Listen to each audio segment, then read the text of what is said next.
Turn it up.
Wait a minute, I'm in the wrong spot there.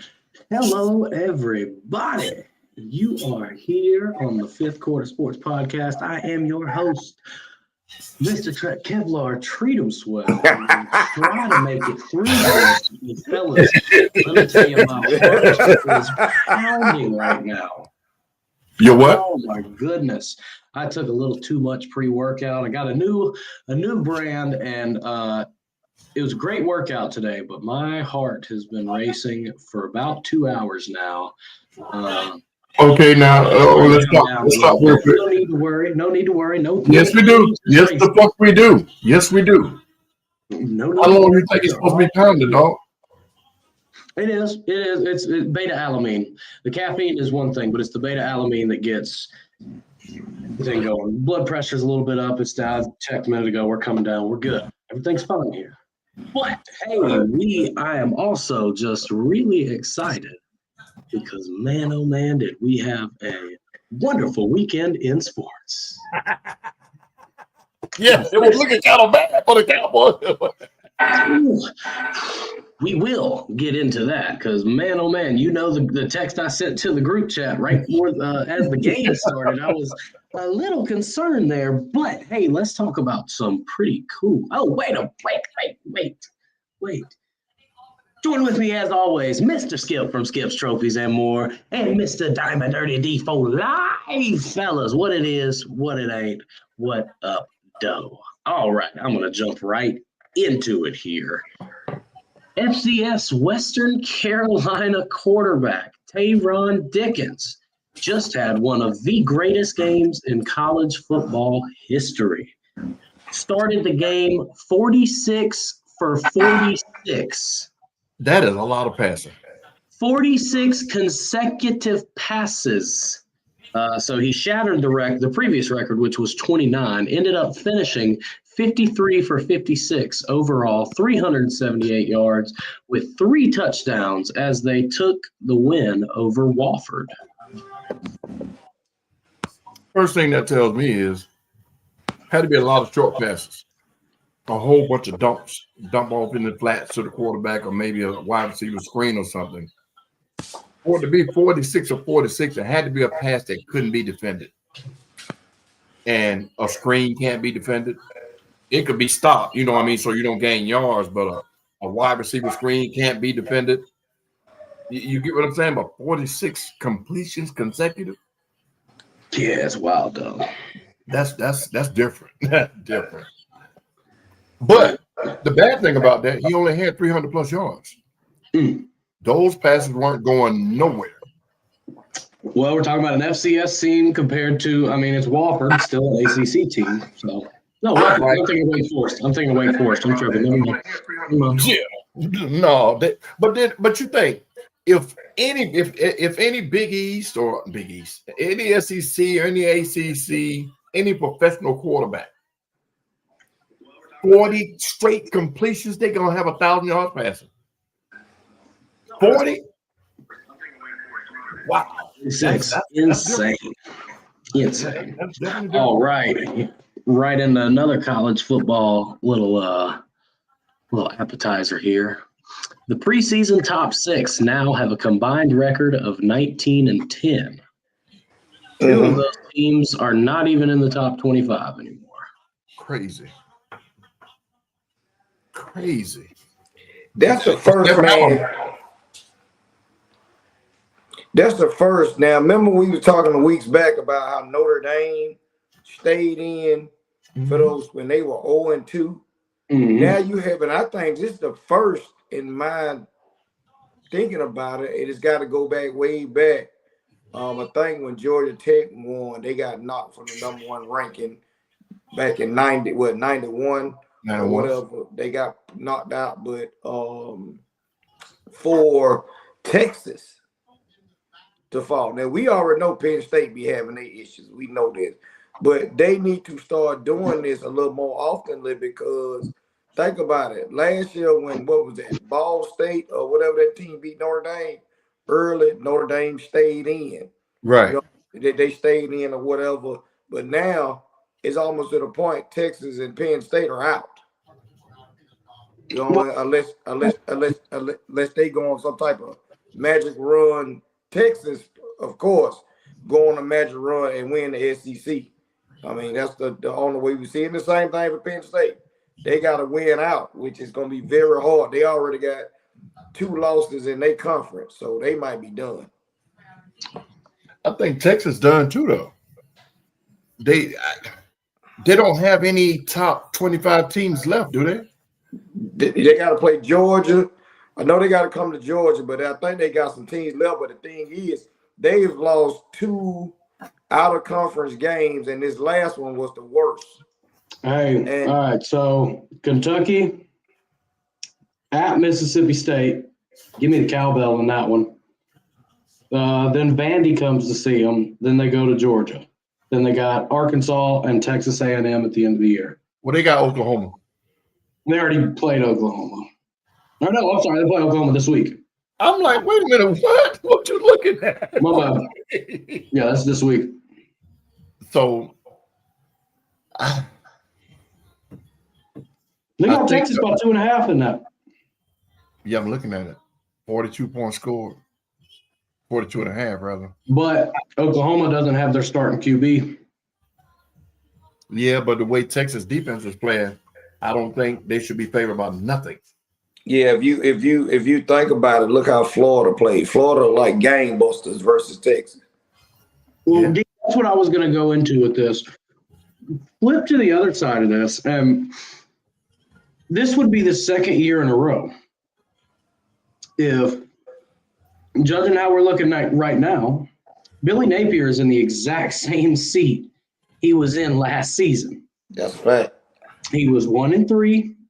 1-3, I believe. They were talking about firing him. He was on the hot seat. Then he starts winning. Too late for them to do anything, playoff-wise. But then he starts winning. Same things happened here. They were 1-3. Now they just took down a top 10 team. And if they go on a little run here, do you think we're going to see Billy Napier in next year? I think so. There's nobody to hire unless they hire a no-name or promote somebody from within. You know what I mean? John Gruden said he wants to coach in the SEC.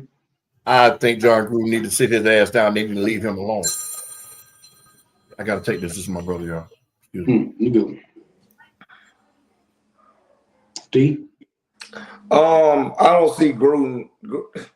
Would you want to trust Gruden? I mean, Chucky and the persona and this, that, whatever. He's really hasn't done nothing but inherit other people's teams to do what he's done. I wouldn't want to see him in the SEC now. Will he get a look if somebody wants him? Yeah, because it's just a name. He wants to get back in the NFL, and he just won that case or that appeal or whatever. So, no, I don't. Billy Napier is interesting because I'm going to say this for all our Georgia faithful out there. It's going to be a problem. We're going to have a problem on our hands because Lagway has somebody throwing the ball to, and he might be then got kind of healed from that shoulder injury because they look like a total different team. Either Texas is this bad or Florida's getting good as the season goes. It's either one or the other. And honestly, Texas got exposed in 2 games last year. that everybody can put the film on, and that's against Georgia. And I'm talking about in the offensive line play. Mm-hmm. They are used to being a finesse team playing out there in that other conference that they was in, where they could just run up scores and they really didn't play too much defense. And now they're getting exposed because this is a physical conference they are in. Week in and week out. And every week you're going to get something. I don't care who they are. It's going to be a physical game in the trenches. And this is how the Alabamas, the Georgias, the Tennessees, even the Floridas in their heyday, your team, South Carolina, this is how they win games in the trenches.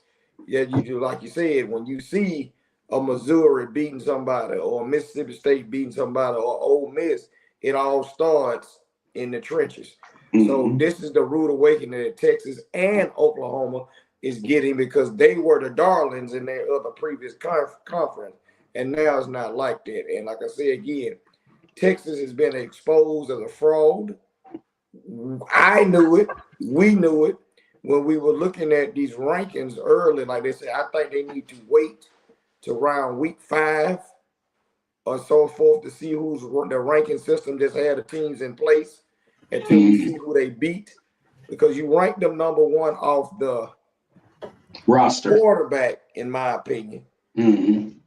And again, I say college football ranking is off of who you bringing back, but the higher the ranking is to what the quarterback you got in the position, or you got an elite defense. As we know, as you see, Skip's Miami squad, they have a veteran quarterback back there, and Miami has been jumping rank. Ohio State staying where they supposed to be because they are the number 1 team in the land. Now, with that win that Ohio State got against Texas early, it looks like nothing now because Texas is dropped out. Right. And that's what's keeping Florida State in the top 25, because they beat Alabama, and Alabama's looking like gangbusters now. Mm-hmm. You know, but go back to what you said just now about Texas being made number 1 because of the quarterback or because of what's on paper. If it was because of what's on paper, Ohio State should have been number 1 hands down because of what they brought back. It was the quarter. The only thing they had a question quarterback. Quarterback was the reason for Texas, like you said, but I think you said another part where it was what they brought back. And I don't think Texas brought back more than what Ohio State brought back. Oh, I'm saying I believe Ohio State brought back more. On the defense side of the ball. That's why it shocked me that they were number 3, not even number 2. That's what's crazy. Yes. So it's more of, it's a Manning, man. He gonna do this, and you can't wish it on them. They got to have it. Well, let's get into some other stuff here. How about your Hurricanes there, Skip, going down to Florida State and pretty much making the Florida State offense non-existent until the 4th quarter? And I we say it a lot. Don't take your foot off the gas too quick, and that's what they did. And the game was made close because of pretty much the whole 4th quarter was garbage time points. Mm-hmm. Because nobody completes 3 4th downs in 1 quarter, in 1 drive, and then they complete 2 2-point conversions in the 4th quarter. I don't think we've ever seen that happen in the 4th quarter. So them taking their foot off the gas, and then it came down to an onside kick. Had they gotten an onside kick, they're a Hail Mary away from winning. You get what I'm saying? So you take your foot off the gas a little too early, or the offense started to sputter because we got a big lead. It was 28-3. And when I saw 28-3, I almost posted Atlanta Falcons fans. Y'all remember the score? And something said, don't do it because, boy, we seen it, get brought back. And it almost did. So, again, the Hurricane defense, I am proud of them. I am not sold on Beck. Y'all watch that game. Beck, they threw a lot of wide receiver screens, comebacks across the middle, scored. But did you see how many times the receivers had to reach for the ball and they weren't even contested? There was one where it should have been another touchdown, but he overthrew him in the flats. And we're talking about a grade A quarterback. So he's doing what needs to be done to win. But my offensive coordinator is scaring me. I'll tell y'all why. When it's 3rd and 1, when we went for it on 4th down, why would you have a split backfield? Get in the I formation. That way, because if you turn left or right, the defense knows where to key. But you can fake the fullback, hand off to the tailback, and he got options. You know, I can do a Barry Sanders cut back left or right. The play calling was suspect to me. Now it worked because Florida State just garbage. It's my brother again, y'all. I'm sorry.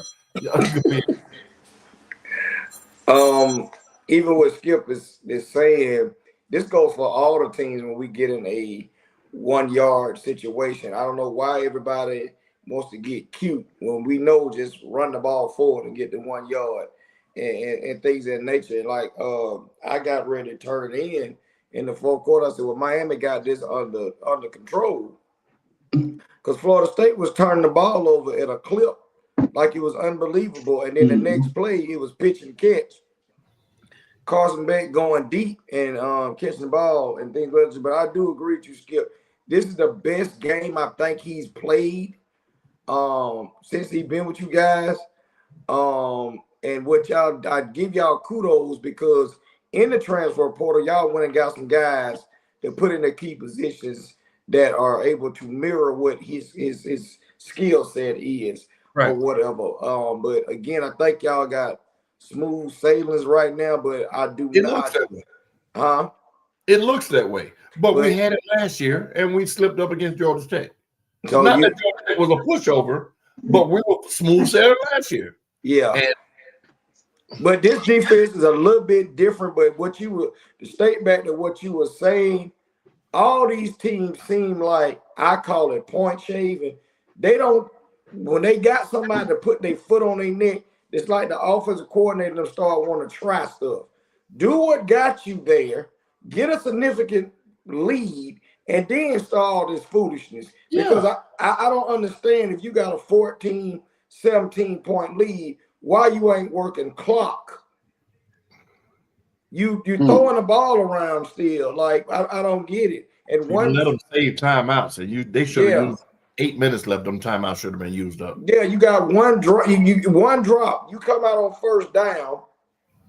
If everybody don't know offensive possession, you come out on first down and throw the ball. That's incomplete. Second down, you run the ball. You don't get but 2-3 yards. Everybody in the stadium know what you're doing on third down. Exactly.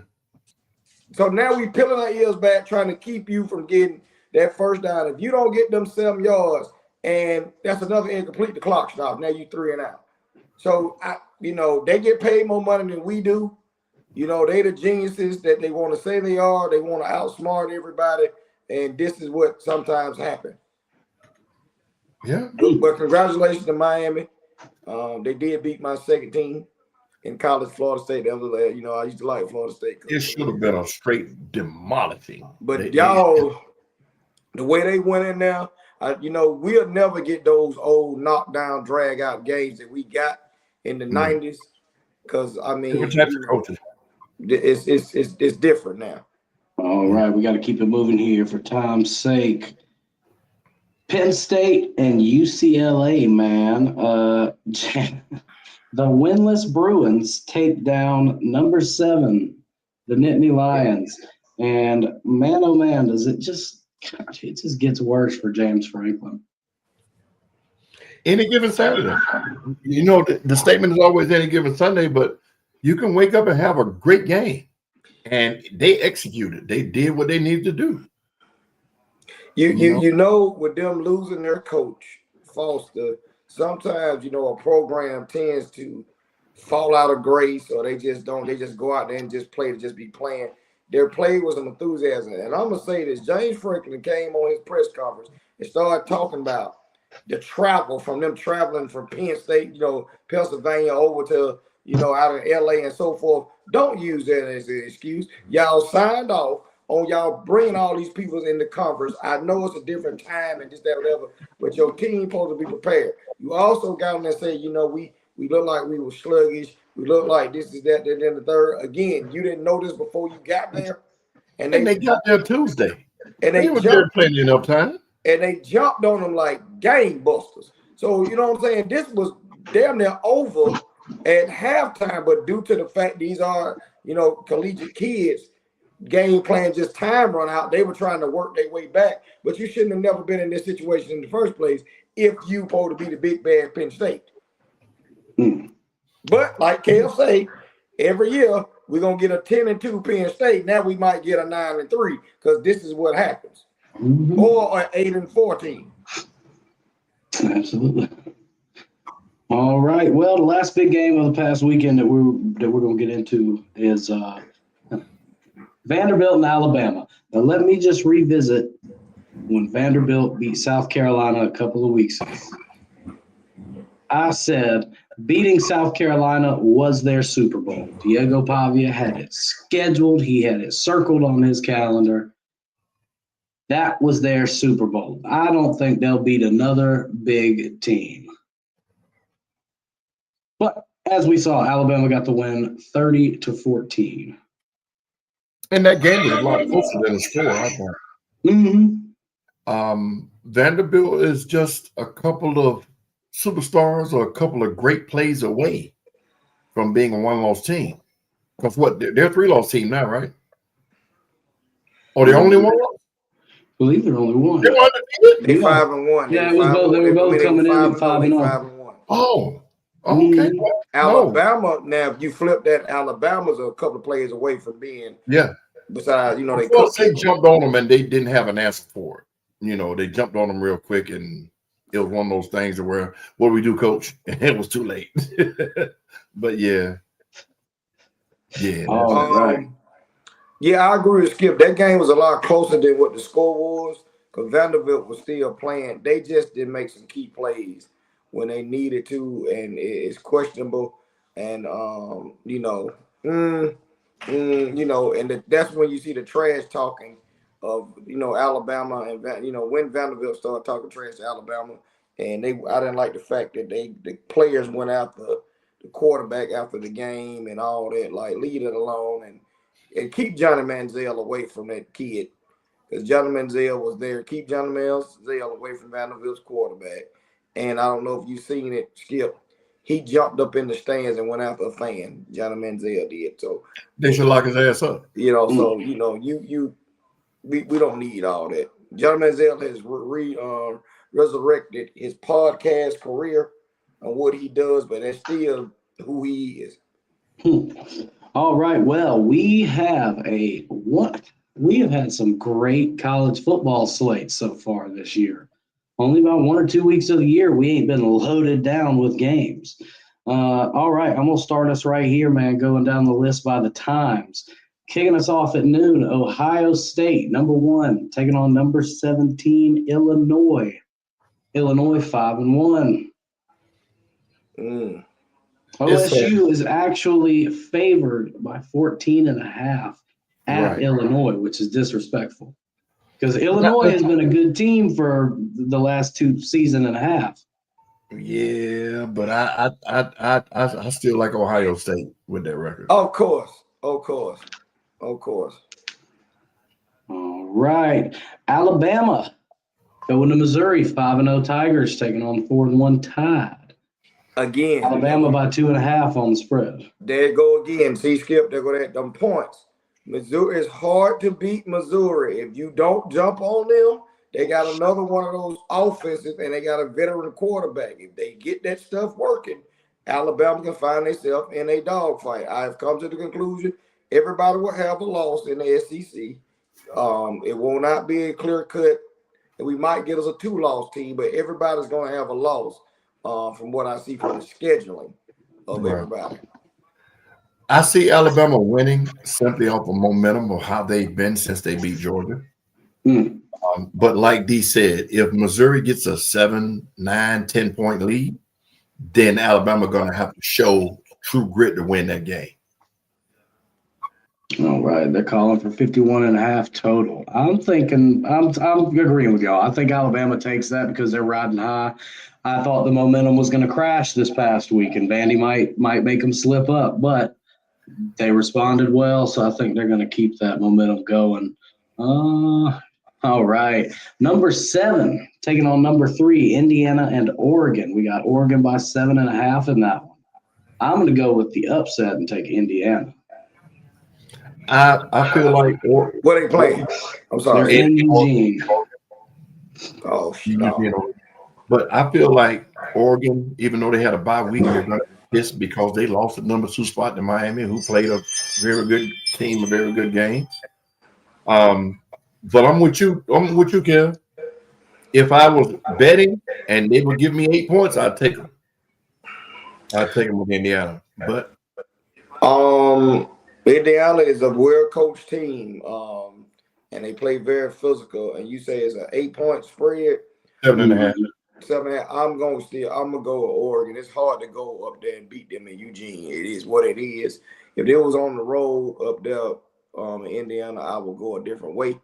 But yeah, I think the game will be closer than that 8 points though, Skip, because they was in a dog fight. That's what I'm saying. I would take that 8 if these picks were based on point spread, then I would take the 8 points. Okay, yeah, because I from what I've seen, this ain't the same Oregon that we used to, because the way Penn State played them, and I don't know if it was because they was up there in Happy Valley, but I haven't seen the blowout signature game from them against top 10 competition, if you get what I'm saying. Right. All right. Well, the Red River rivalry is coming back. Oklahoma will be traveling to Texas. Do the Longhorns bounce back to the quarterbackless Sooners? No. Texas is favored by 2.5. I like Oklahoma straight up. I do. I'm sorry. Go ahead, Skip.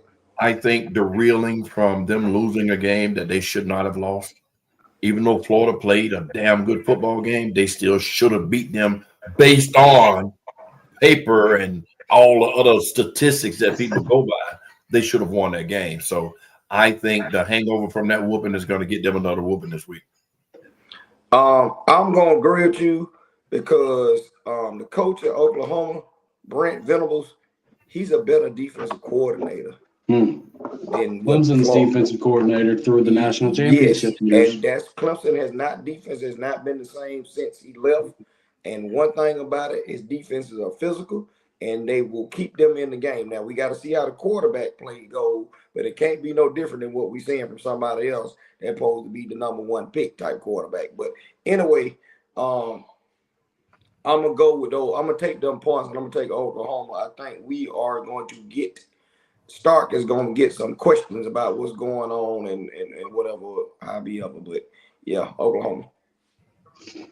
I'm going to take Texas. I think they're pissed off. They got embarrassed last week. And I think the emotion of the rivalry will close game, though. I think real close game.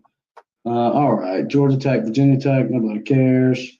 Let's skip to, Florida's going to Texas A&M to play number 5. Spread is A&M 7.5.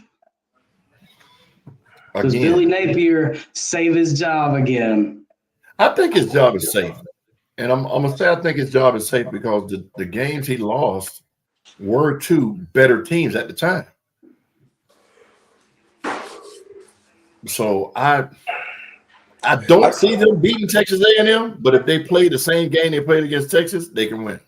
It's gonna be an interesting game depending on what type of offensive game plan that they come in there with. Will they be able to run the ball and move the ball like they did against Texas? I don't think so. Whoever wins the turnover battle wins this game.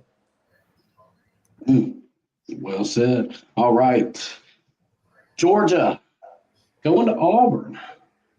I think that's an interesting matchup. Auburn's been competitive in both of their losses. Just pretty much some fourth quarter boneheaded errors that lost them some games. Obviously, the dogs are rolling after that win against Kentucky this past week. But look at the point spread, Kev. 3.5. That's what I said. That's disrespectful. With Georgia's offense, 3.5 points against a team that's already lost 2 games, yes, kind of like a small rivalry, whatever, but small. Well, it's not Georgia, Alabama. No. That's what I mean. You can only have one big rivalry. Now you can have a bunch of rivalries, but one will stand above the rest, is what I meant by that statement. Yeah. Okay. I see a 10 to 15 point win. I don't know. Yeah, I do. Of course, I'm going with Georgia, but again, we keep playing around with the food. Now, the problem I know on defense we having is in the secondary area where we're giving up big plays with the cornerback situation, and they got two studs out there on the outside. It's the quarterback play. Whoever again, Skip, turnover battle and quarterback play. Now, Georgia's a little more battle tested. If they run the ball, they will win the game. It's flat out what we keep seeing and put their foot on somebody's throat. But you going in, and it is, quote unquote, the oldest Deep South rivalry. That's what that is called, the moniker of those two games, those two teams playing against each other. So we'll see. Usually Kirby, they don't lose too often after they get a loss, unless, and I don't see Auburn jumping on them. But if they do, it's going to be an uphill battle. But it's going to be who plays that has the best quarterback play. And again, as we just stated in the previous, whoever on the offensive side of the ball calls a better game. I'm tired of seeing wide receiver screens from everybody. I just can't stand that play. But it's what's working. The defensive coordinators are not putting the right players in the game to combat it. There's no way Miami should have ran that many screens last week. No way. And that's how they lost the game, because of that play. So if your coach don't stop it. So that's how I see it. Yeah, go ahead, Kev. I'm sorry. All right. Really, the last big game we're going to talk about here, and I was giving my boy some shit the other day on this one. Oh, there's two? Well, let me get to this one first. USC, and then y'all in LSU. Oh, I'm sorry. Yes, that's at the top up here, so I forgot about it. All right. Michigan and USC. Give me USC. I don't think Michigan looks good. USC favored by 2.5. Where they play? Are they in the Big House? They're in USC. They're in Trojan. They're going to the Coliseum. I'm taking USC. I'm taking USC. See, this is where I don't gamble like that. I do gamble time to time, but this is where the point makers make you think, why in the hell are y'all giving an unranked team 3 points against a ranked team? They playing at home. They give them a 3-point. So if you into the betting world, whoever plays at home gets a 3-point advantage. So let's say, for instance, they say Michigan gonna win by 7, right, Skip? Mm-hmm. So they're gonna take the 3 off, so that'll be that 4 that you be trying to figure out. If usually they're favored at home, if they would have been at home, Michigan probably been a 7-point favorite. You see what I'm saying? So they give the home team 3 points regardless, either way, and that's why we get the 2.5. Both of them are 4-1. Both of them are 4-1, and Michigan is number 15. And USC is unranked. So the USC stats look better across the board because I ran them to my homie the other day. Yeah, so if you look at it, Michigan has won some games, but it ain't been a dominant type. Like it should have been, exactly. Yeah, and the game they lost against Oklahoma, it was nip tuck till it got to the end. You see what I'm saying? So I think this is the coaching gonna come in with the guy there at USC versus the guy in Michigan, and that phenom quarterback that he has. But again, I'm taking USC out there. You know what? I'm gonna pull a Kev. I'm gonna flip flop. I'm gonna jump off USC and get back on Michigan because of what you just said. 2 things you just said. The nip tuck game they played against Oklahoma was a damn good game, and then Michigan has an all-world quarterback. So I'm gonna get off USC's bandwagon this week, and I'm gonna go with Michigan for according to this, for the upset. So. All right. Well, Skip, you mentioned it. The Gamecocks are going to Death Valley to play LSU in what I am saying is a revenge game. LSU was favored by 9.5. I don't give them that. I get what you just said, D. I understand it a little more by giving them 3 points, and 9.5 for a number 11 ranked team in the country against an unranked team who should be ranked because Notre Dame is ranked. I like South Carolina in this game. Y'all have any injuries? A couple, but I think we got some. I think most of them are returning. I like South Carolina. I'm gonna say this. This is the make or break game for both universities at the same time. I know LSU only has one loss, but this is a playoff win and go home type situation. I would love to say I want to see the Gamecocks go in there and win because Brian Kelly always has some foolishness going on. But this is gonna be the game of the day, I believe, out of everybody. To 7:45. To see what's going on. And Kev, you're getting a prime time game. You got to show up. I think they will. You got to show up. What's the spread again? 9.5 with 44.5 total. Yes. And there it is again, Skip. What I just told you. That's why I said I understand a little more now. That not because the home field, that's Death Valley, and it's at night. They factor them the 9 points right there. See, and now where I think that helps the Gamecocks is because guess where we play? In a stadium that's the same way. Exactly. And you just took the words right out of my mouth, Kev. Remember a couple of weeks ago, however long it was ago, you made a statement about that same stat about y'all before y'all lost the game to Vandy. We're like, oh boy, we such and such undefeated at home, and it's a night game, and we're gonna have the stadium rocking, and boom, it happened. You know what I mean? So it's almost like when commentators say, he's never lost a round, and boom, he loses a round. Yeah. So I feel like even without the points, I like South Carolina in this game because of everything y'all two just said, the coaching, the type of play, and that it's the SEC. So I'm going with Carolina on this one. Now, I'm going to say this before we move on, just to clear up why I say it's a revenge game. South Carolina fans, we can go back at last season and point out the exact play that kept us out of the playoffs. The exact play. Garrett Nussmeier throws an interception into the end zone. Nicky Manwari runs it 101 yards back. But it gets called back and overturned because Dylan Stewart hit Garrett Nussmeier.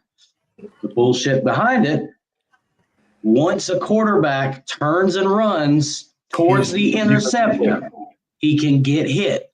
That is exactly what happened, but he's a quarterback, so they protected him. I get it. So that's why I say this is a revenge game, and we play in a loud-ass stadium too. That environment will not hurt us, I don't think. And I think that make or break for our season is right here. Yeah, like D said, I think it's a make or break for both teams. Y'all can stay alive, and they can stop from dying. Yep. All right. Well, we've all got D, did you take the Cox in that one or LSU? I'm sorry, I didn't hear. I'm gonna ride with y'all, man, because I believe Brian Kelly, he tends to, like I said, this is gonna be a crucial game, but that 10 points, that's a big old spread. I will take y'all in them points. I'm sorry. I don't see it unless Sellers just stinks it up. The question y'all have is on the defense side of the ball. Nussmeier cannot move. He has a bum knee. So if y'all can get some form of pressure and keep y'all head in the game, y'all can overcome that 9-point so-called spread. Absolutely. All right. Well, fellas, since we didn't have a show last week, we did not make any picks. I meant to send some out in the group chat, but I just got a little busy with the week. So we're just going to run down a couple of games here. We'll start with Thursday night. We had the 49ers and the Rams that put on a pretty good show. Niners walked away 26-23. I got a question for him. Matt Jones, sir. Matt friggin' Jones, man. I said the same thing. I don't like him, and I guess my not liking him comes from college. That's it. No other reason than that. He's a UGA guy. No, he's not. He was an Alabama guy. I'm sorry. You are correct. But again, neither one. I don't like none of them. Neither one of them teams. Same thing. But I think he was overhyped coming out of college. That's why he didn't perform in New England. Because didn't he get transferred from New England? Yeah, and he went to the Pro Bowl, and then they lost the offensive coordinator. Oh, okay. But again, he's showing improvement, man. And I hate to say this, but if he keeps playing like this, Purdy needs to stay there until he missteps. He's managing the game. I had another conversation with some of your other 49er faithful, and as you say, I want us to hark back and go back what happened, what they did with Trey Lance. Now you know him and Trey Lance is in the same draft. Matt Jones, if you go back and check the history, Matt Jones was linked to you guys back then, and you wouldn't have to give up all that draft capital that you gave up back then. And it's quite funny now that we fast forward, him and another quarterback are now on the teams that should have drafted them at the time of whatever was going on. And to be honest with you, Brock Purdy saved John Lynch and your boy Shanahan's job by performing the way he has. But that's 49ers played a heck of a game. The Rams are still dangerous. And again, I just want to question every 49er fan. How do y'all feel about this? Could this be some quarterback controversy? And I hate the word controversy because we're not talking about Pro Bowl all-star quarterbacks. We're talking about journeyman quarterback that is probably now trying to live up to potential. Because we could say the same thing about Baker Mayfield. He was number 1 overall, and he stunk it up, and he got a second chance, and now he's looking all world. You see, so I feel like whatever is best for the team is what it should be. It's just that's a talking point. That's a hot button. You know what I mean? Controversy. No, it's not. Shanahan's system is plug and play. It's plug and play for a quarterback that needs that type of system. You can put a Lamar Jackson. Lamar Jackson couldn't play in that system, I don't think. All right. Well, we are going to roll to the next one here, buddy. How about them Cowboys took on the Jets, won 37-22. Offense is rolling. It is the Jets.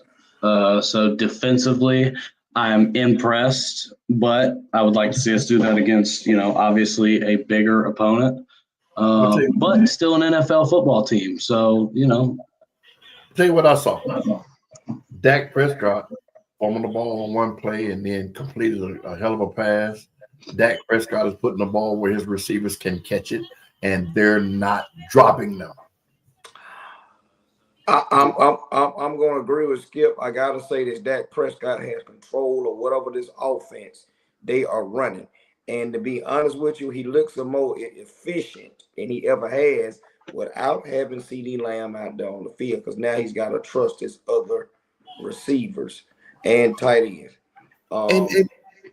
When analysts or people like us say you got to trust them, I hate that term in that scenario, because you got to trust your offensive lineman. If a sub comes in, you got to trust him. So if they're good enough to be on the field, you need to put the ball where it is, and they need to do their job also. So trust. I mean, if you had 2 all-world receivers, then you're going to go to one more than the other one because of preference. But Dak was putting that ball where it needed to be. Well, that's stepping up. Well, that's what I'm saying. Now you see when everybody wants to harp on him not being a good quarterback. Now you take the people. You take out that he's not a good quarterback, and then you look up and he got 300 some yards passing. But the difference without CD Lamb being out there for the defense side of the ball, you don't know where he's going. You got a George Pickens out there, and George Pickens is a hell of a receiver going deep. But now you got to use your tight end. You got to throw to your running backs. You got to trust the either minute. You know what I'm saying? You not saying he's this guy. So let me say this now. How Tom Brady ran the offense in New England. They didn't have a top tier person outside of Gronk and Randy Moss that year. He hit it. He hit the right player in the right spot to keep them moving down the field. He had the confidence that his people were going to be where they were supposed to be when he threw the football. And I think that's what I saw with Dak Sunday. And you have found you a running back in Williams, sir. You found you a running back that's able to catch out the backfield and run the ball. Only problem I got with him, he has on Tony Dorsett's number. Boy, I tell you, Jared don't believe in retiring. And the only person and either, man, we're talking about straight Hall of Fame legends. But what's crazy, you know who number we ain't seen? Tradman, and Emmitt Smith. What about everybody else number is on the field. Romo's number? Huh? Nobody's wearing 9. Wasn't Romo 9? Kamante Turpin. The Turpin wearing 9. Okay. So them the only 2 numbers that are not on the field. All right. Question. How do you feel about Brian Schottenheimer through, say, the first quarter of the season? D, you said this was a lame duck situation. We were gonna come in here and win. We right now. I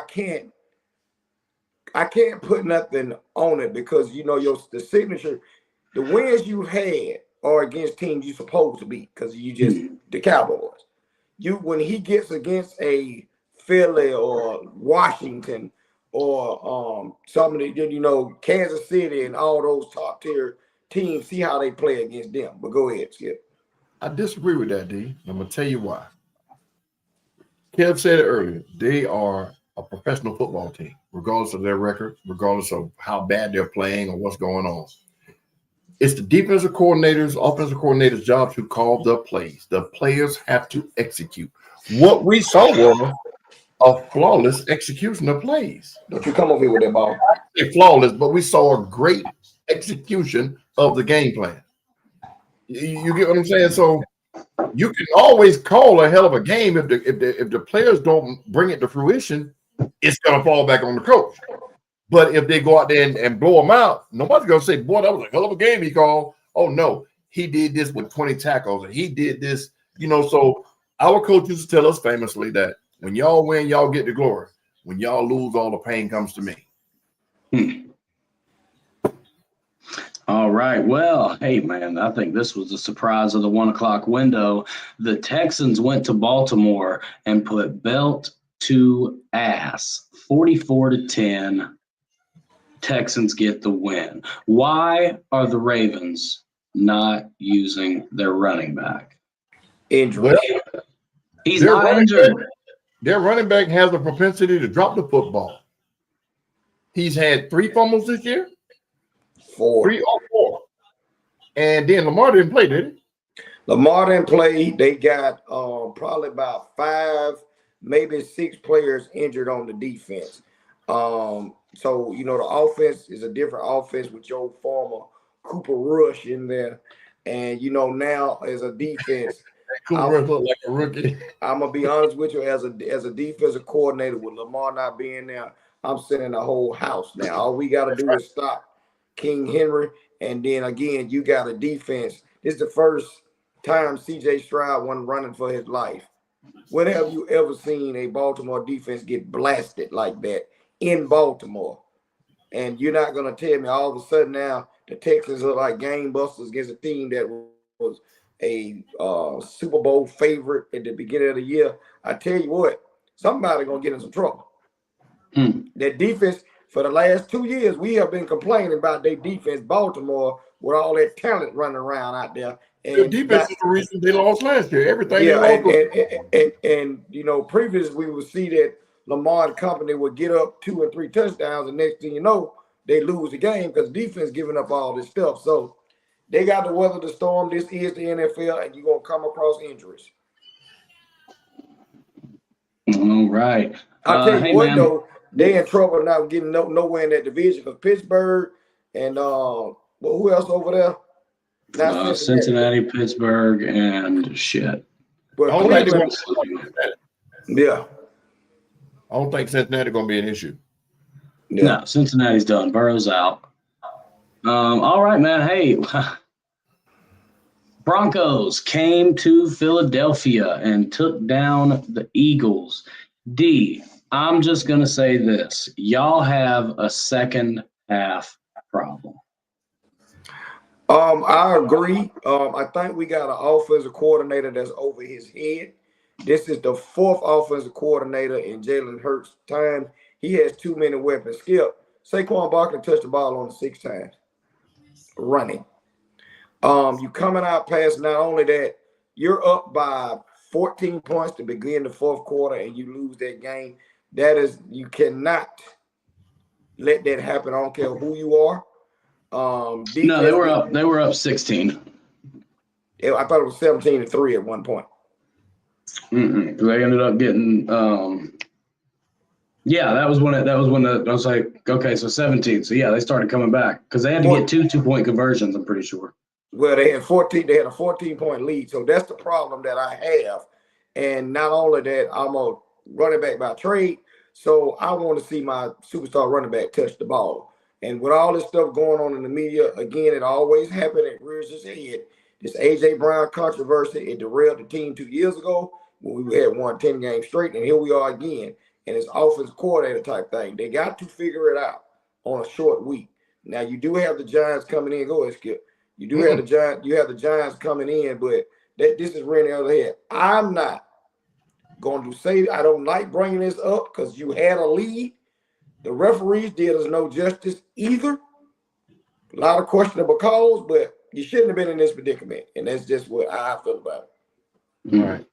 This is not one of those things where they were playing with their food.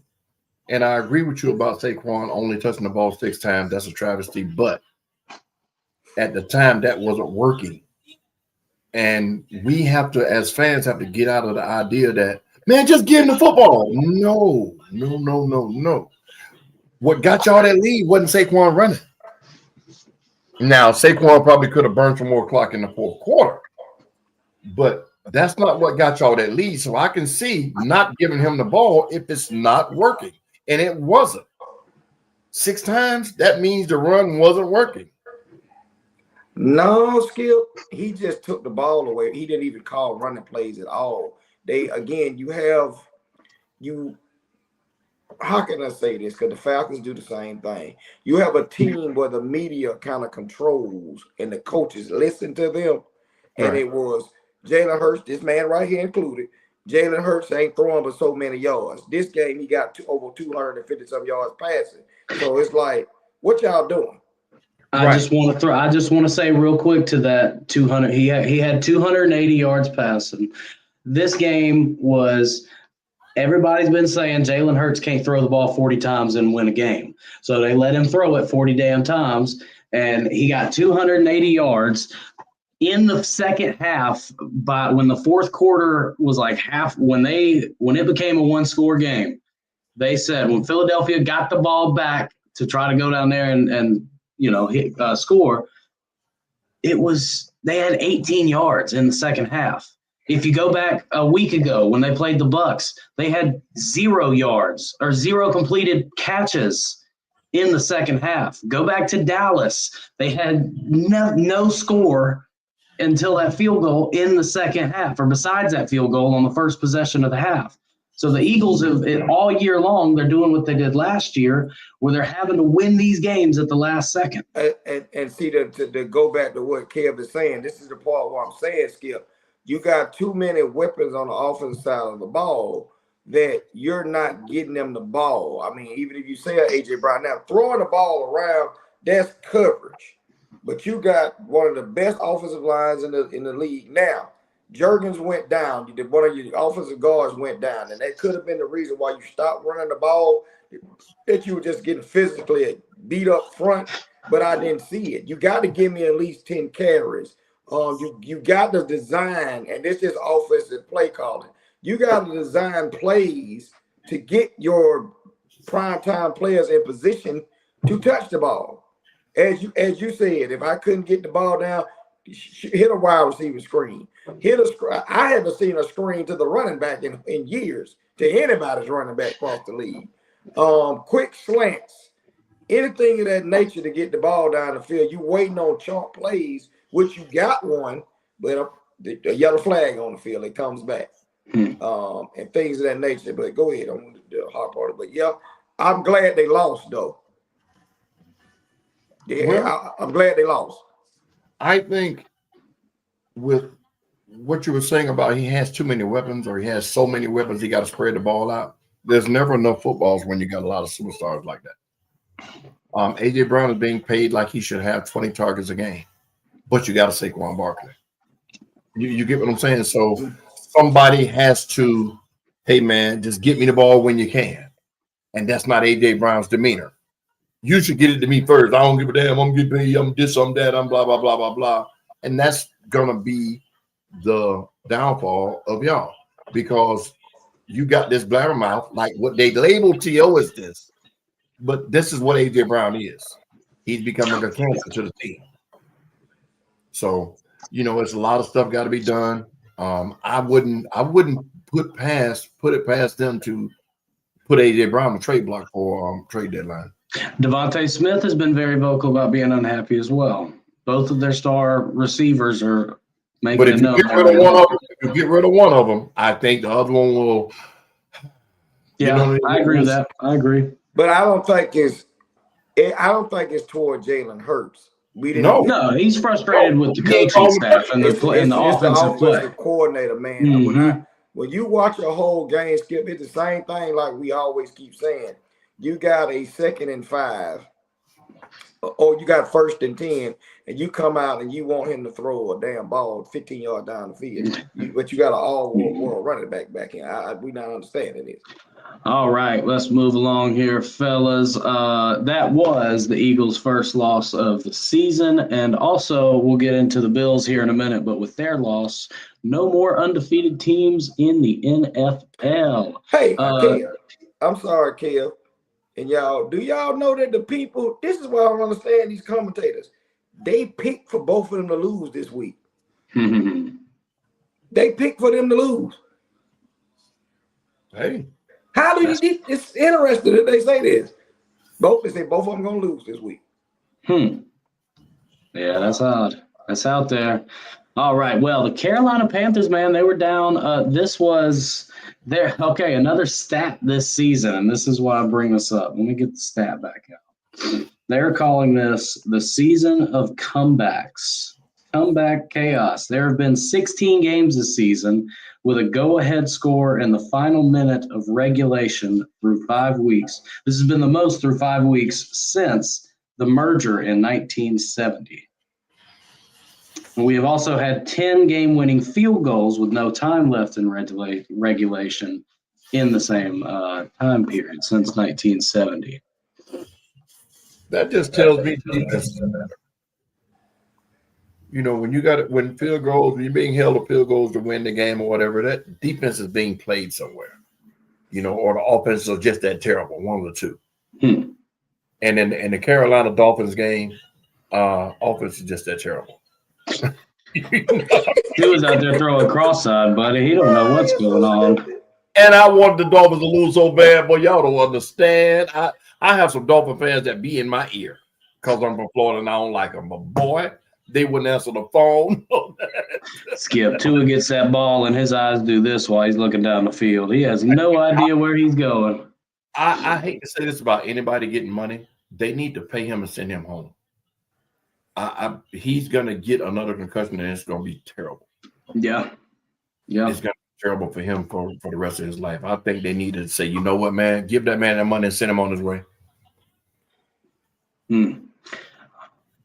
All right, lightning round, fellas. Bucks and the Seahawks, man. What a great game that was. Coming down to the end, the Buccaneers take it away and get their third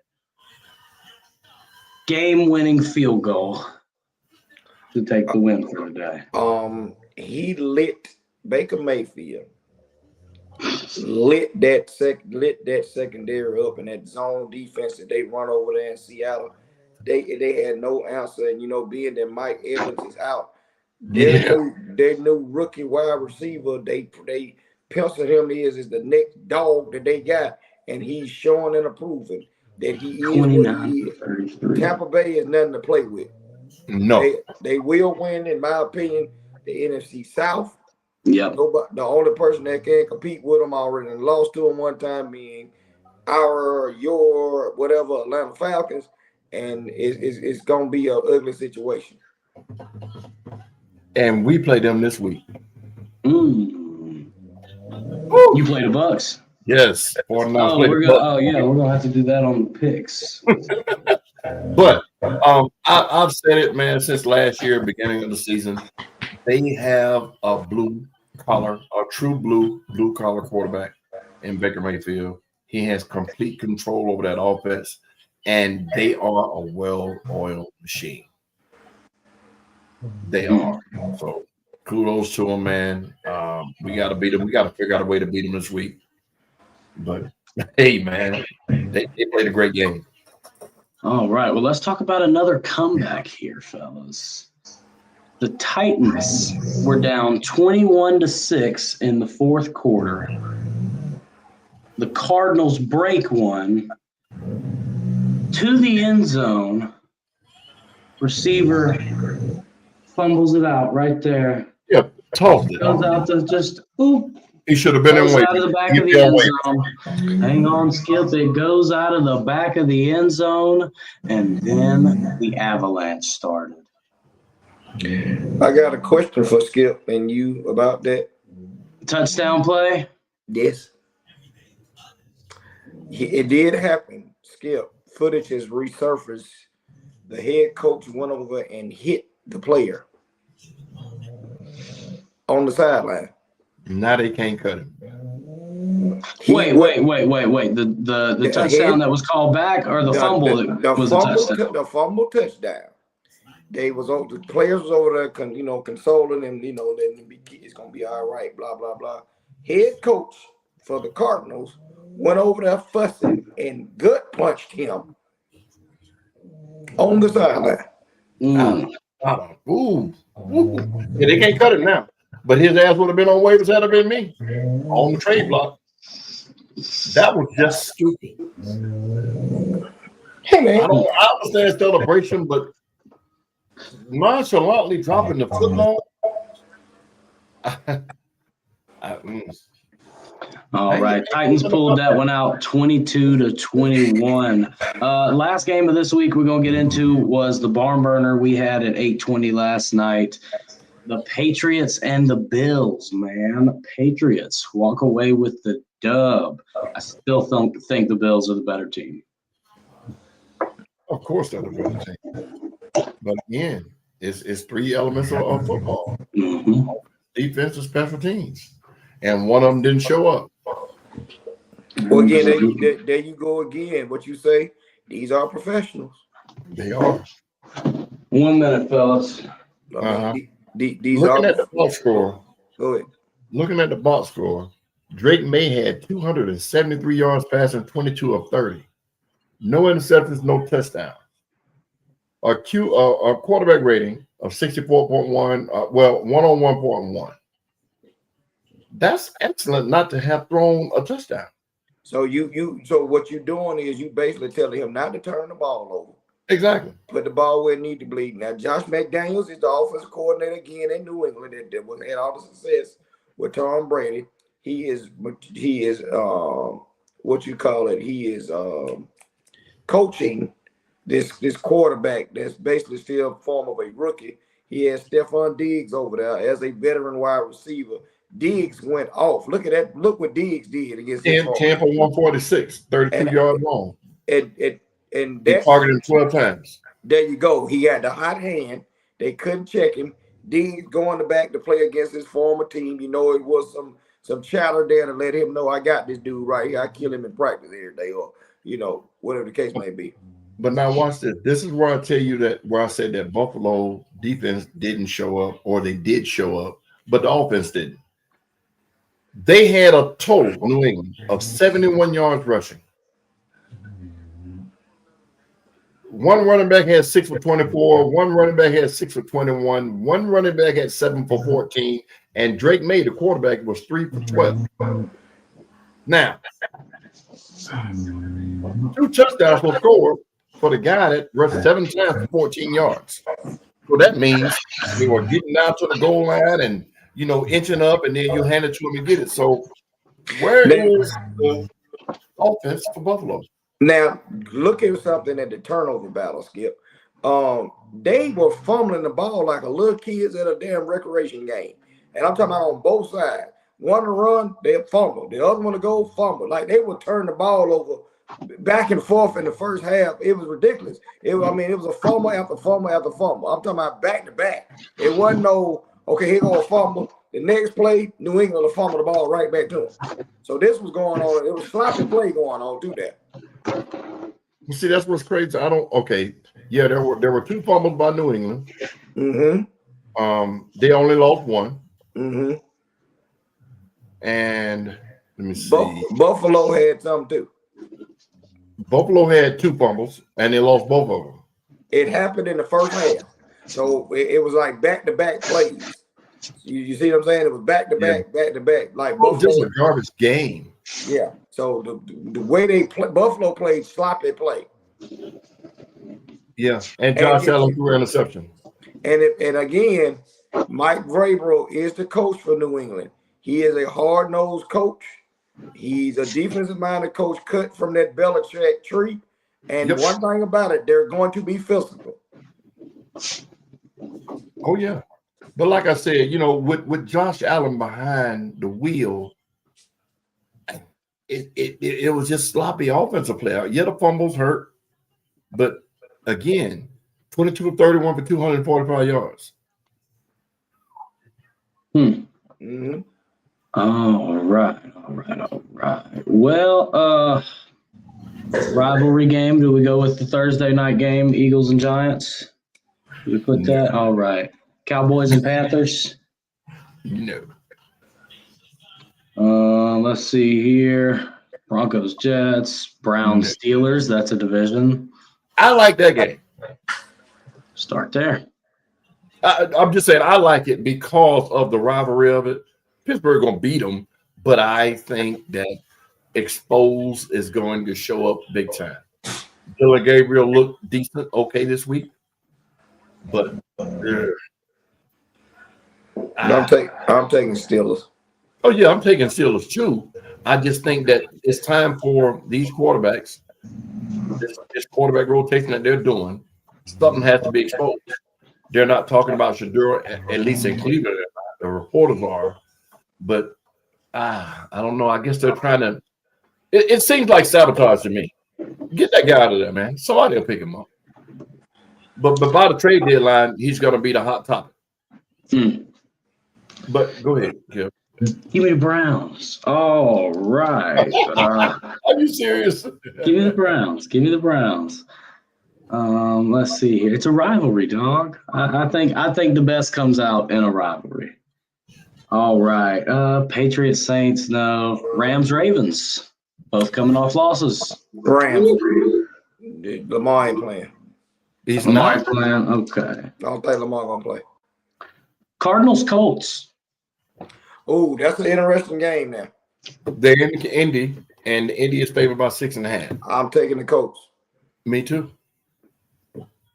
Danny Dimes is got into an offense and a team that believes in him, and they running back.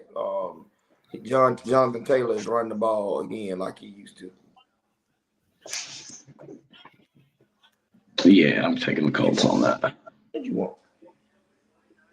Colts, all right. Seahawks, Jags. Or let's see. No, we got 2 slots left. We'll take this one right here. 49ers, Bucks, obviously. They playing in Tampa Bay? Or Tampa. Yes. I gotta go with Baker Mayfield and company. I want to so bad, but it's my team. I can't. I told y'all the only reason I won't go with Baker is if they play my team. Because Baker's just I think he's gonna be in the running for the MVP.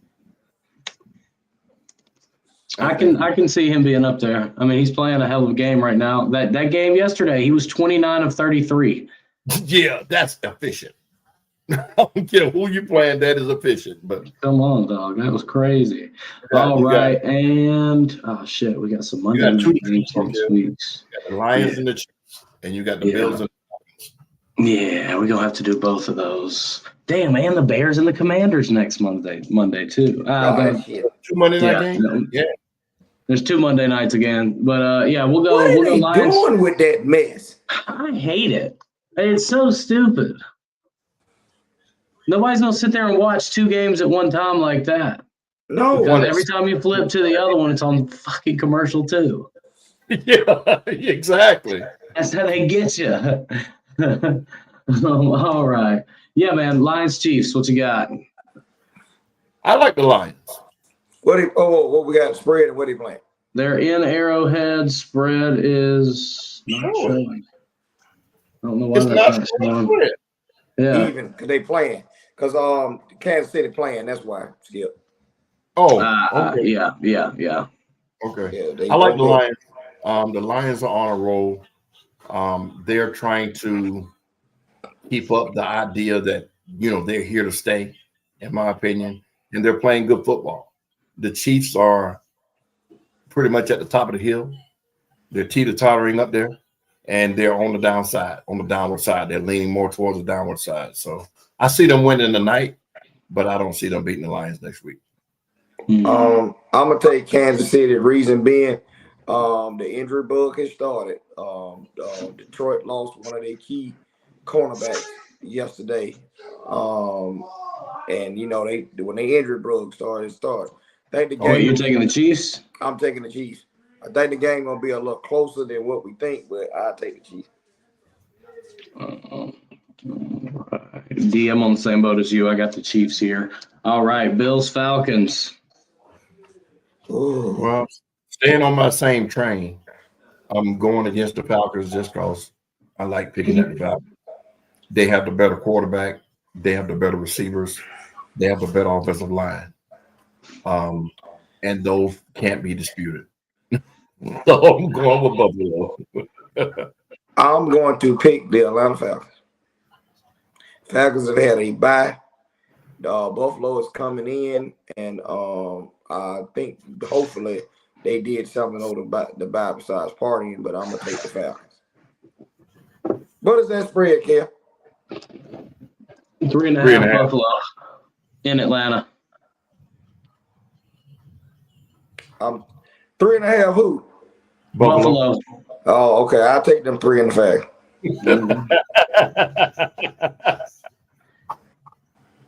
Give me the Bills. Bounce back win. Lost at home to someone who plays in your division, who hasn't been necessarily good over the last couple of weeks. Give me the Bills. Or over the last couple of years.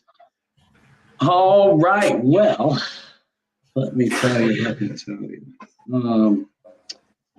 Two things that got carved up in the city of Indiana. The Raiders defense and Mark Sanchez, who has been released from the hospital, but he has been charged.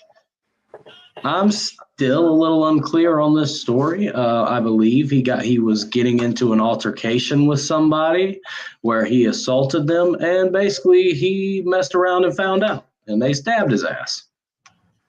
So, a form of a drunken slumber, intoxicating situation of a little road rage, and you went and messed with a truck driver. I don't know if anybody knows anything. Pretty much you do not want to get into a shouting match road rage with pretty much truck drivers, because more than likely they have something in that truck that you don't want to see, because they usually drive at night. But this is a black eye. I haven't heard CBS make any statement of why he's not been relieved of his duties, being charged with these 3 felonies. Anybody else, they would have made a statement and removed him. But this is crazy. I mean, with the footage coming out at first, they ran out there. He's been stabbed, and they're looking for the assailant. And then when all the facts start coming out, now he has a cuff on him on the bed and 3 felony charges with more to come behind it.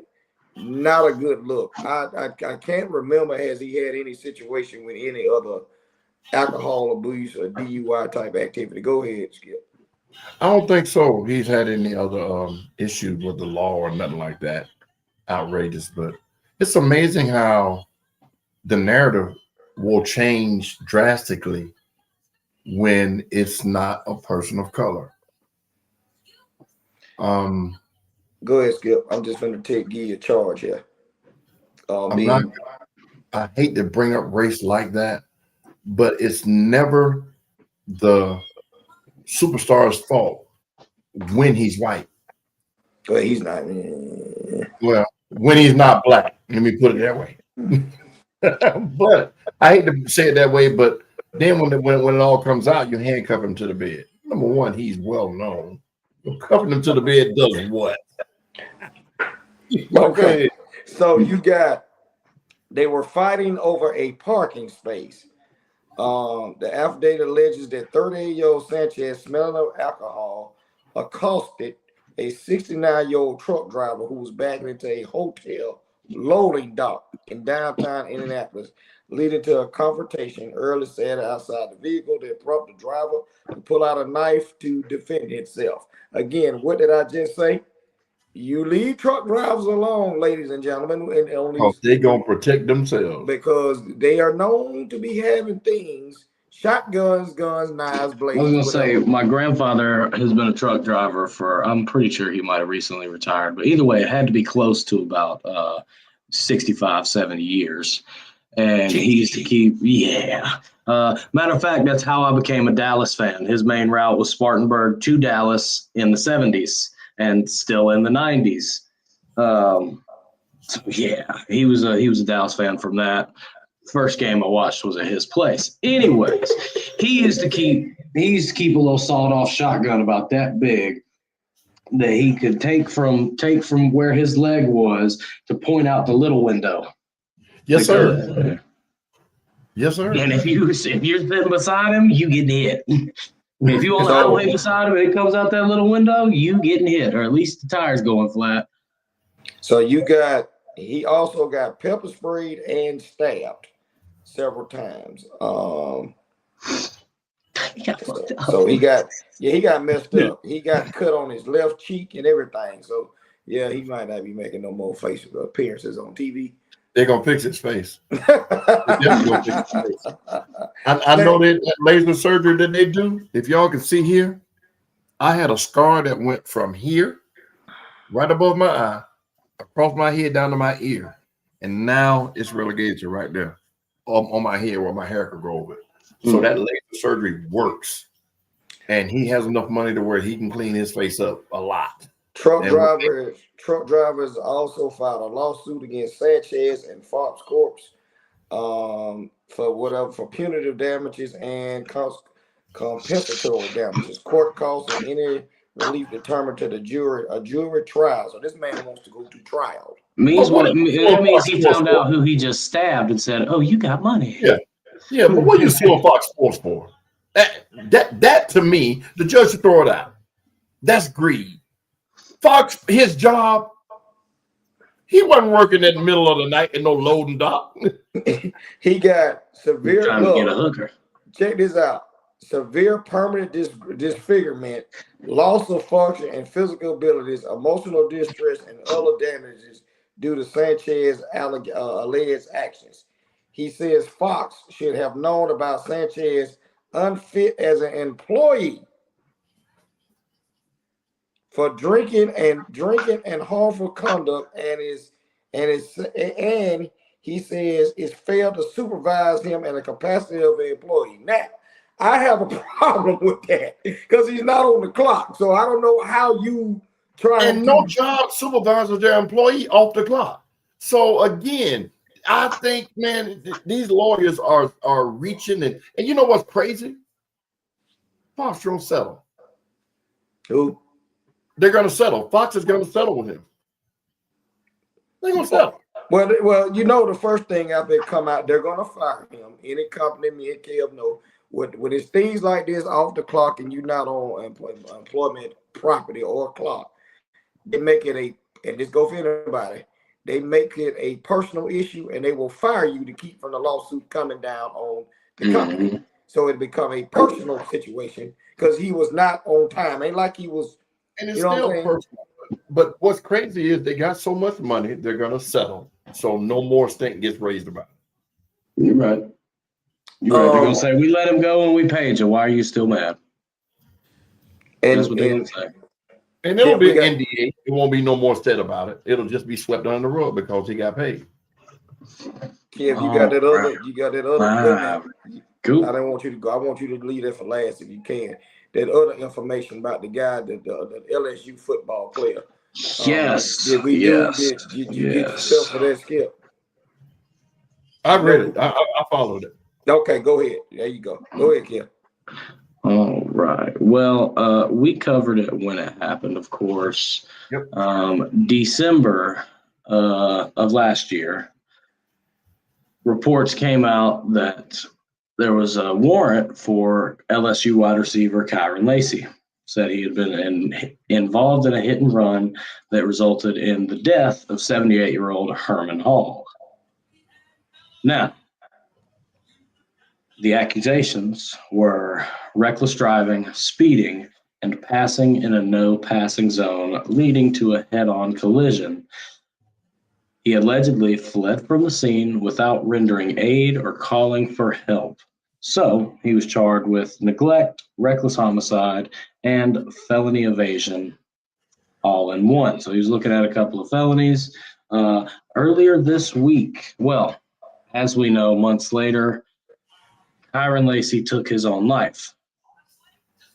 The day before you recorded. Finding out this week, Kyron Lacy had nothing, not a single thing to do with the crash. He was 2 cars back. No, actually, it was farther than that. They calculated his speed and they showed his car come to the camera. They said he was 168 yards away from the accident at the time it happened.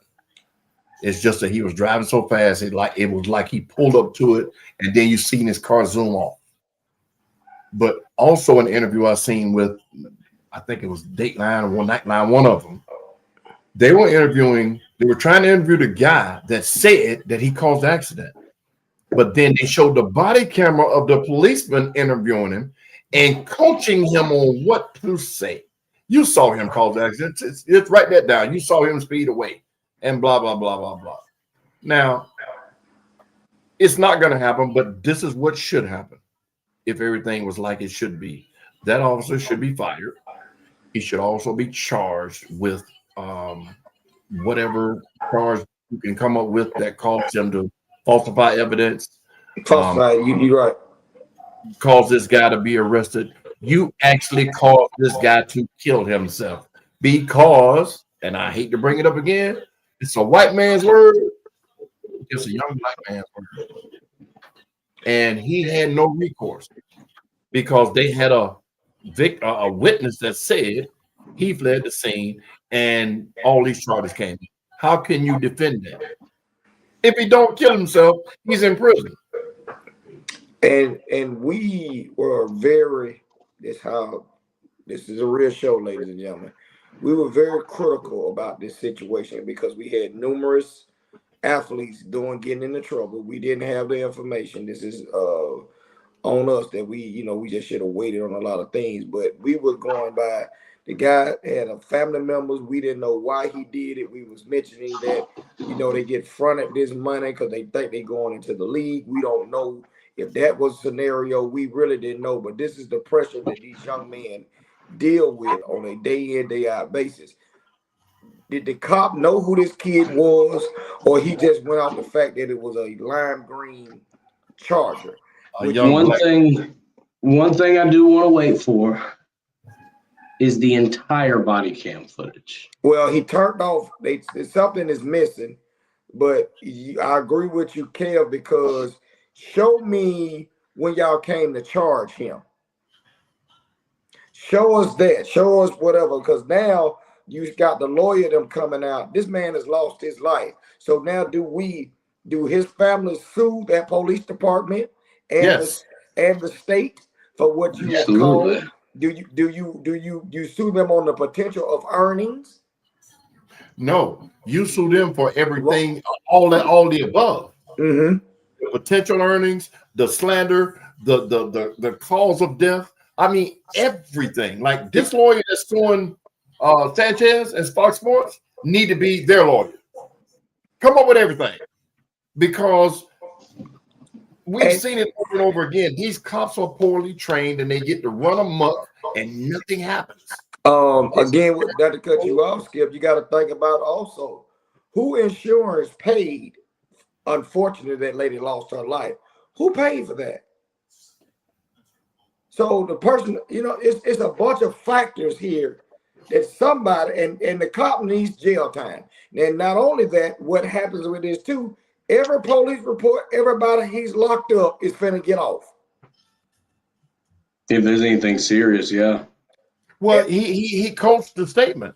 So that right there is enough to say, well, when you arrest that guy for drugs, how do we know you didn't coach that? How do we know you didn't? Everything, Kev, when this happens for any cop, I don't care what you are, one case shows that you've lied, misled, or any shady behavior. It questions every case you put on everybody. And now, let's say you guilty. I can just go back. He planted them drugs on me. He did this. He did this. I told y'all they wasn't mine. Yeah, there you go. Oh, yeah, even I did. It opens a door. Huh? It opens a Pandora's box. Yes. But real quick on this subject, and we're gonna go ahead. If they take away this blue immunity bullshit, I think they're human. Well, I know they're human beings just like I am. They can make mistakes and lie to everything, but they get full immunity from prosecution. Lift that shit from every single cop on the planet. I guarantee you a lot of this bullshit will stop. I promise you it will. Because nothing's going to happen to this guy. He might lose his job, but he'll go to the next town over and get another job. Yeah. The guy in the Michael Brown case, they ended up letting him go and he got a job the next town over. Yeah. So something has to be done about this, man. All right, we are gonna end right here. Man, oh man, it's been a while since we've talked about a big UFC pay-per-view, but boy, did we have a big one. UFC 320 went down, and I'm just gonna start right here, man. Yuri Prochazka knocked out Khalil Roundtree in the third round. Yes, he did. And Roundtree was winning. Roundtree was dogging him. Well, not dogging him, but he was a hit on both cards. All cards. Marab Duvaswali took down Corey Sandhagen with a unanimous decision. Look at that. I actually didn't get to watch the fights. I was at a What? Yes, sir. That boy, look. How do you say his name? The one the final fight? Magomedov got his ass whipped. Okay, go ahead. We talking about 90 seconds of straight whooping. Yeah, it was a minute and 20 into the first round, and let me tell you, when Alex Pereira won his title back and he knew it, he just said, "Stood up over me." So wait a minute, hold on. So Kev, here we go again. We always keep saying this. How you lose the belt then? Because you was overconfident. This guy. Well, he said he was hurt. He wasn't in shape. No excuse, because he still went to fight. He said, but I told y'all I'm going to come in 100%, and this is what's going to happen. And that's exactly what happened. He looked overmatched. He looked like he shouldn't have been in the ring with him. In that minute and a half, it was like, oh, yeah, he can't run now. That's what it was. Ooh. Elbow to the ear, elbow to the ear, to the ribs, to the ear, to the ear. Ref stopped the fight. Ball game. And stood him over. I told you. Didn't I tell you? Oh, I love that. I love it. See, and that's the difference. I know we get boxing and UFC all together, but that's the difference in that octagon. This is blood sport at its finest, and yes. you gonna get what you gonna get, and those little bit of light gloves and this, that, whatever. Yeah, I'm about to be bare knuckle. Yeah, you for real. Tape them up and let's go. Interesting question before we get into the last takes. Which sport would you rather have to do? UFC or the power slap? Yeah. Wait a minute. Hold on. Power slap or UFC? Oh, no. I ain't slept. No. I'm UFC. Okay. Yeah, because I'm a train. You can't train to take a slap. How you practice? What's the practice? Slap me. Oh, I that's mean, good.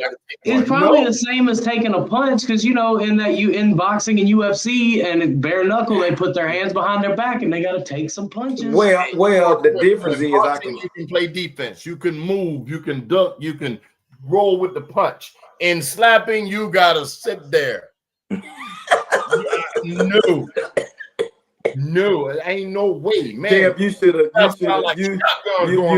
I would have did boxing or UFC, but yeah, that's what I would have did. But go ahead. You're not standing there slapping 5 me. It ain't happening. Listen, it kills me too because some of them, when they get that measure, they put they damn near do the circle. They pull them back so far. Damn it. Oh man, well, hey man, Skip. Oh, D, give me your last take real quick. Thank everybody for tuning in. We wasn't here last week. Glad to be back. My last take is on personal type reasons, but love your loved ones, man. Check on everyone. Please, if it's any situation that you have with anyone, rectify that. Life's too short. We all go through things. Health is very important. Mental is very important. And again, we only get one time to live this life. So enjoy it, and make sure you check on your people. They go for kids, mothers, fathers, grandmothers, aunties, cousins, whatever. If it's an issue, try to rectify it if you can, because you never know when the last time you might see this person and be around them. And God bless, and thank you guys for tuning in. Well said. I was hoping Skip could make it back before. Hey, man, go Cox. Go Cox. Like as you said earlier, Garrett Nussmeier is immobile. Immobilized. There we go. That's the word I was looking for. His knee is hurt. He can't throw the ball with as much power as he could. This is the game where the Gamecocks defensive line makes the difference. Dylan Stewart's getting 3 sacks. He has to show up. I'm calling it now. That's the difference. Like I said earlier in the show, we play in this environment. This is nothing new. And it's a revenge game that's going to make or break what we're about to do on this 5-game stretch, which is the toughest in the country over the next 5 weeks. Mm-hmm. We have to walk out of here. In order to make the playoffs, already having 2 losses, we have to go on a 4, and we have to win 4 of these 5 games. 4 of the 5?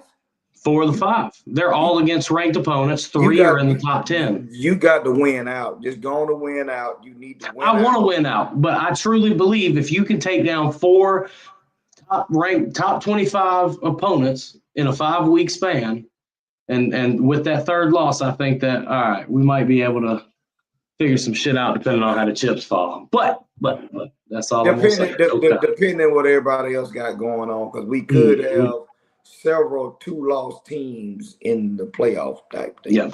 Yeah. All right. Well, Skip has not made it back yet. So, ladies and gentlemen, until next time, we will be back next Monday night, 8 o'clock. See you then. Until we meet again, make sure that the beer stays cold and the wings stay lemon pepper, baby. We are out.